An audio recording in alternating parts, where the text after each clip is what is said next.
अब बात करते हैं संपत नेहरा की। तो लॉरेंस बिश्नोई ने पहली बार सलमान खान पर हमले की प्लानिंग 2018 में बनवाई और अपने दोस्त संपत नेहरा को बोला कि वो मुंबई जाए।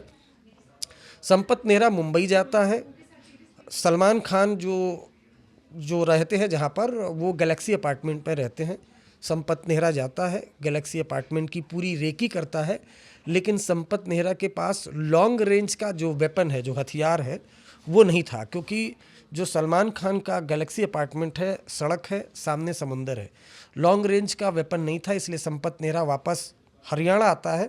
फरीदाबाद में एक फौजी नाम का शख्स था, उससे वो हथियार लॉन्ग रेंज का ख़रीदना था और उसके बाद फिर मुंबई जाना था और फिर अटैक करना था। क्योंकि आपने देखा होगा कि जो सलमान खान है वो कई बार गैलेक्सी अपार्टमेंट में अपने अपार्टमेंट में आते हैं और जो अपने फैंस हैं उसको हाथ वगैरह दिखाते हैं। ख़ासतौर से ईद के मौके पर ज़रूर वो बाहर निकलते हैं और यहीं पर प्लानिंग थी बिश्नोई गैंग की पहली बार सलमान खान पर अटैक करने की।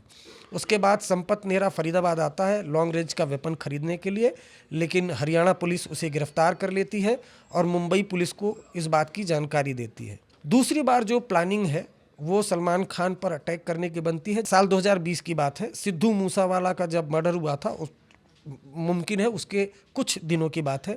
7 से 8 शूटर जाते हैं, सलमान खान की रेकी करते हैं, फिर वो प्लान फेल हो जाता है। तीसरा जो अटेम्प्ट है वो होता है तब जब शूटर एक बार फिर सिद्धू मूसावाला की हत्या के बाद, गोल्डी बरार ये टास्क देता है, वो जाते हैं मुंबई।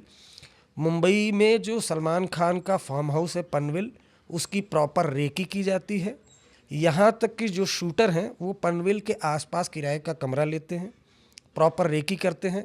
सलमान खान किस रूट से पनवेल में अपने फार्म हाउस पे आते हैं, जाते हैं, कौन सी गाड़ी होती है, कितने लोग सलमान खान के साथ होते हैं, यहाँ तक कि फुल प्रूफ प्लानिंग बनाने के लिए जो शूटर हैं वो पनवेल के जो फार्म हाउस है सलमान खान का, उसके गार्ड से दोस्ती कर लेते हैं और गार्ड से पूरी जानकारी लेने लगते हैं।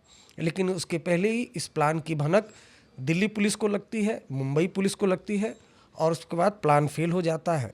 अब सोचिए कि 3 बार प्लानिंग होती है, तो जाहिर सी बात है दिल्ली पुलिस को भी इस बारे में जानकारी थी, हरियाणा पुलिस को भी इस बारे में जानकारी थी, मुंबई पुलिस को भी इस बारे में जानकारी थी कि लॉरेंस बिश्नोई के गैंग के निशाने पर सलमान खान है। और इन सब से अलग गोल्डी बरार ने मेरे इंटरव्यू में कहा था कि वो और उसका गैंग सलमान खान को ज़रूर मारेंगे या तो सलमान खान माफ़ी मांगे। यानी मेरे इंटरव्यू में गोल्डी बरार ने कहा और उसके पहले कई एजेंसियों को लॉरेंस बिश्नोई बाकायदा पूछताछ में बोल चुका है कि वो सलमान खान को मारेगा। बावजूद इसके ये इतना कुख्यात गैंगस्टर है और इसका गैंग इतना कुख्यात है कि हाल में ही 2 शूटर जाते हैं और सलमान खान के गैलेक्सी अपार्टमेंट पर ताबड़तोड़ फायरिंग करते हैं। उसके बाद दोनों शूटर गिरफ्तार होते हैं, उनसे पूछताछ होती है और पूछताछ में खुलासा होता है कि अमेरिका में बैठा अनमोल बिश्नोई, जिस पर अभी हाल में ही एनआईए ने 10 लाख रुपए का इनाम रखा है, अनमोल बिश्नोई लॉरेंस बिश्नोई का सगा भाई है। अनमोल बिश्नोई ने उन दोनों शूटरों को टास्क दिया था कि वो जाएं और सलमान खान के घर पर फायरिंग कराएं। तो पूरी एजेंसी को मालूम है, पूरी मीडिया को मालूम है।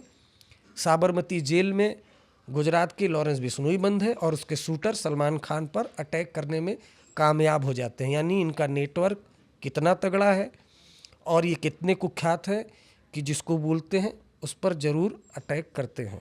अब ये बात रही सलमान खान की। लॉरेंस बिश्नोई की बात करें तो मैं कई बार कोर्ट में पेशी के दौरान मिल चुका हूँ। देखिए, हर क्राइम रिपोर्टर के पास कुछ ऑफ रिकॉर्ड जानकारियाँ होती हैं, कुछ ऑन रिकॉर्ड जानकारी होती है। सिर्फ हमारे पास नहीं, कई रिपोर्टर्स के पास होती हैं, कई पुलिस वाले बताते हैं, कई गैंगस्टर बताते हैं।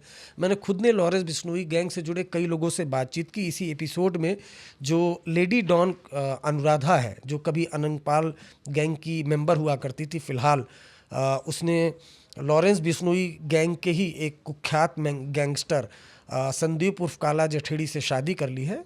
उससे भी बातचीत की थी लॉरेंस बिश्नोई को लेकर और लॉरेंस बिश्नोई से भी मैंने बातचीत की है।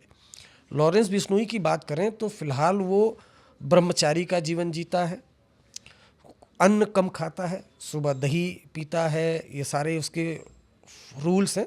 और जेल में रहते हुए वो सारी चीज़ें उसको मिलती हैं, जेल मैनुअल है, फ्रूट खाता है और अगर आप देखें तो काफ़ी हैंडसम यंग नौजवान और महज 31 साल का है। और ये 31 साल का जो गैंगस्टर है, कभी इसका नाम मुंबई में बाबा सिद्दीकी के मर्डर से जुड़ जाता है, सलमान खान के घर पर फायरिंग है उससे जुड़ जाता है, इस पर UAPA जैसा संगीन जो धारा है वो लगी हुई है, 79 से ज़्यादा केसेस हैं। अभी हाल में ही गृह मंत्रालय की तरफ से एक ऑर्डर आया है कि 2025 तक ये इसको कोई और स्टेट की पुलिस वो रिमांड पर ले जाकर पूछताछ नहीं कर सकती है। 31 साल की उम्र में लॉरेंस बिश्नोई और उसके गैंग ने कोहराम मचा दिया। दरअसल लॉरेंस बिश्नोई ने ये पूरी जो प्लानिंग है वो काफ़ी लंबे वक्त से की है।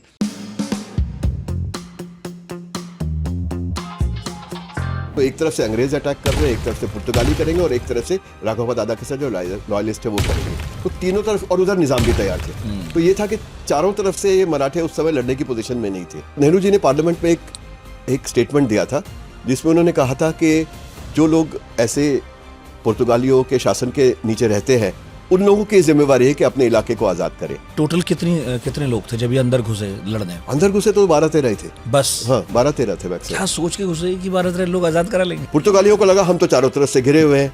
जिस दिन हमारी फायरिंग रुक गई, हमने इन वर्लियों पे इतने अत्याचार किए हुए हैं कि अगर ये अंदर आ गए तो ये हमारे टुकड़े एक एक करके टुकड़ा करेंगे। एक दिन प्रधानमंत्री बने और अगले दिन सवेरे उन्होंने अपने देश का विलय जो है वो भारत के साथ कर दिया।